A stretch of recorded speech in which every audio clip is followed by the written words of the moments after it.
오늘 우리에게 주신 하나님의 말씀은 마가복음 13장 24절에서 27절까지의 말씀입니다. 그때 그 환난 후 해가 어두워지며 달이 빛을 내지 아니하며 별들이 하늘에서 떨어지며 하늘에 있는 권능들이 흔들리리라. 그때 인자가 구름을 타고 큰 권능과 영광으로 오는 것을 사람들이 보리라. 또 그때 그가 천사들을 보내어 자기가 택하신 자들을 땅 끝으로부터 하늘 끝까지 사방에서 모으리라. 아멘. 우리가 살아가는 세상에는 수많은 변화가 있습니다. 어제의 상황과 오늘의 상황이 다르고 오늘의 상황과 내일의 상황도 다릅니다. 때로는 우리가 의지하던 것들이 흔들릴 때가 있습니다. 건강이 흔들리고 가정이 흔들리고 경제적인 상황이 흔들리고 우리의 마음까지 흔들릴 때가 있습니다.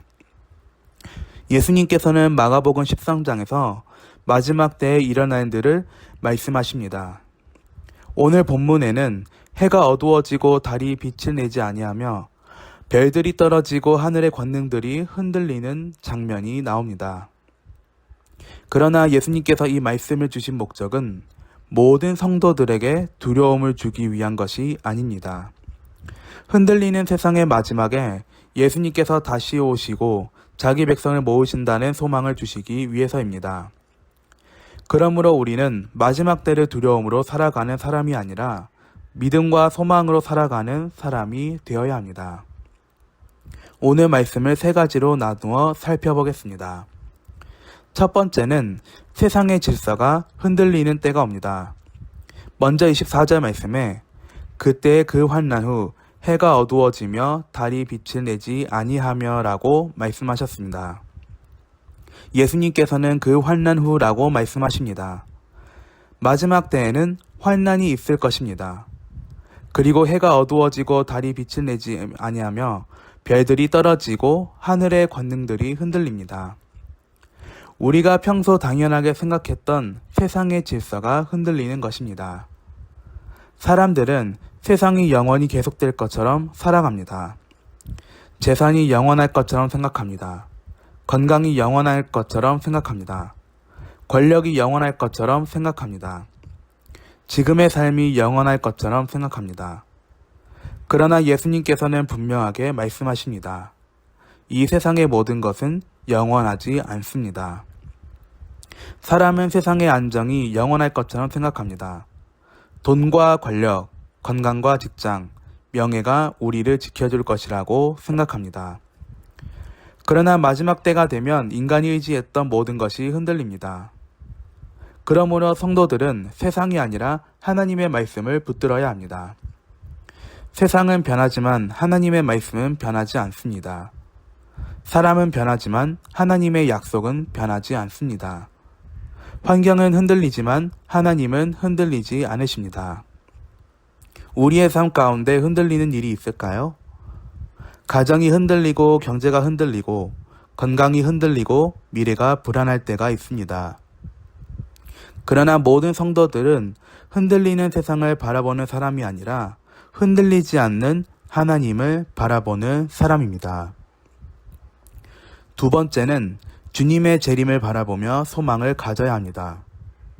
26절 말씀에 그때 인자가 구름을 타고 큰 권능과 영광으로 오는 것을 사람들이 보리라 라고 말씀하셨습니다.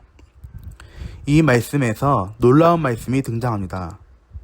인자가 오는 것을 보리라. 예수님께서 다시 오신다고 말씀하셨는데 어떻게 오실까요? 구름을 타고 큰 권능과 영광으로 오신다고 말씀하셨습니다. 예수님의 첫 번째 오심과 두 번째 오심은 모습이 다릅니다. 처음 오실 때에는 낮고 겸손한 모습으로 오셨습니다. 그러나 다시 오실 때에는 큰 권능과 영광으로 오십니다. 그날에는 아무도 예수님의 왕되심을 부인할 수 없습니다. 그날에는 예수님이 누구신지 모든 사람이 알게 될 것입니다. 그러므로 성도들은 세상의 마지막을 바라보면서 절망해서는 안 됩니다. 우리의 시선은 마지막 사건이 아니라 다시 오실 예수님께 있어야 합니다. 예수님은 실패하신 분이 아닙니다. 십자가에서 끝난 분도 아닙니다. 무덤에 갇혀 계신 분도 아닙니다. 부활하신 예수님께서 영광 가운데 다시 오십니다. 그러므로 성도에게 재림은 단순히 두려운 사건이 아닙니다. 그것은 우리의 왕이 오시는 날이며 우리의 구원이 완성되는 날입니다. 우리가 세상을 바라보면 낙심할 수 있습니다. 그러나 예수님을 바라보면 소망이 생깁니다. 세상의 마지막을 바라보며 두려워하기보다 다시 오실 예수님을 바라보며 믿음으로 살아가는 모든 성도들이 되어야 합니다. 마지막 세 번째는 주님께서 다시 오실 때까지 믿음을 지키며 살아야 합니다. 27절 말씀에 또 그때 그가 천사들을 보내어 자기가 택하신 자들을 땅끝으로부터 하늘 끝까지 사방에서 모으리라 라고 말씀하셨습니다. 이 말씀은 하나님께서 자기 백성을 끝까지 책임지신다는 것을 보여줍니다. 성도 여러분, 우리가 주님을 붙드는 것보다 더 중요한 사실이 있습니다. 주님께서 우리를 붙들고 계신다는 사실입니다. 세상은 성도를 흩어놓을 수 있습니다. 환난이 우리를 힘들게 할 수 있습니다. 고난이 우리의 믿음을 흔들릴 수 있습니다. 그러나 주님은 자기 백성을 잊지 않으십니다. 땅 끝에 있는 자도 찾으십니다. 하늘 끝에 있는 자도 찾으십니다. 그리고 자기 백성을 주님 앞에 모으십니다. 이것이 모든 성도들의 소망입니다. 우리의 구원은 우리의 힘으로 완성되는 것이 아닙니다. 우리를 부르신 주님께서 끝까지 붙드시고 마지막 날에 자기 백성을 모으십니다. 그러므로 우리는 포기하지 말아야 합니다. 믿음을 포기하지 마십시오. 예배를 포기하지 마십시오. 기도를 포기하지 마십시오. 말씀을 포기하지 마십시오. 주님께서 우리를 부르신 그날까지 믿음으로 살아가야 합니다. 결론은 맺습니다. 사랑하는 성도 여러분, 오늘 본문 말씀은 우리에게 마지막 때를 어떻게 바라보아야 하는지를 가르쳐 줍니다.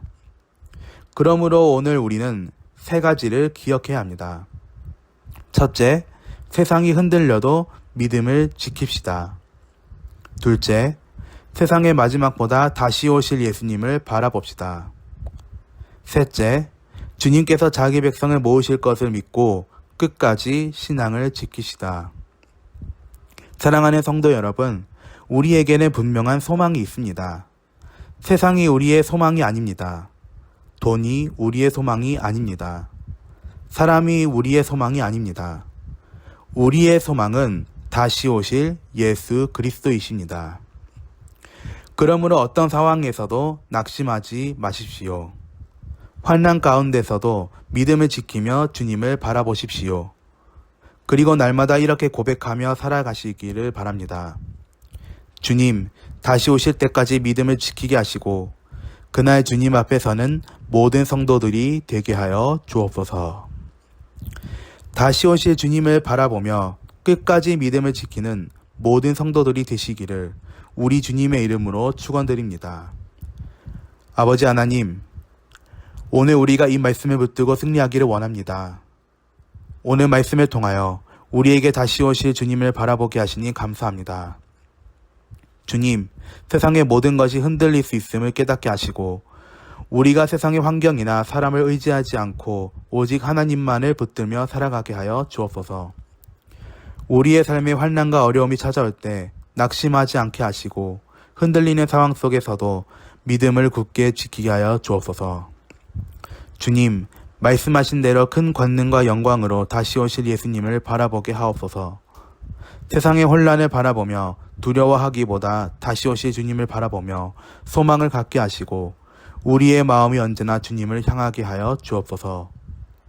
마지막 날에 주님께서 택하신 백성들을 땅끝에서 하늘끝까지 사방에서 모으신다고 말씀하셨사오니 우리도 그날까지 믿음을 잊지 않게 하여 주옵소서. 예배를 포기하지 않게 하시고 기도를 포기하지 않게 하시며 말씀을 붙들고 끝까지 주님을 사랑하게 하옵소서. 우리의 힘만으로 믿음을 지키려 하지 않게 하시고 우리를 붙드시고 인도하시는 주님의 은혜를 날마다 의지하게 하옵소서. 주님께서 다시 오시는 그날을 소망하며 오늘은 믿음으로 살아가게 하시고 그날 주님 앞에 부끄러움 없이 서는 충성된 성도들이 되게 하여 주옵소서. 우리의 마음 깊은 곳에서 아멘 주 예수여 오시옵소서 고백하게 하시고 다시 오실 주님을 기쁨으로 기다리는 믿음을 허락하여 주옵소서. 감사드리며 예수님의 이름으로 기도드립니다. 아멘. 오늘 하루도 예수님과 함께 즐겁고 행복한 시간 보내십시오.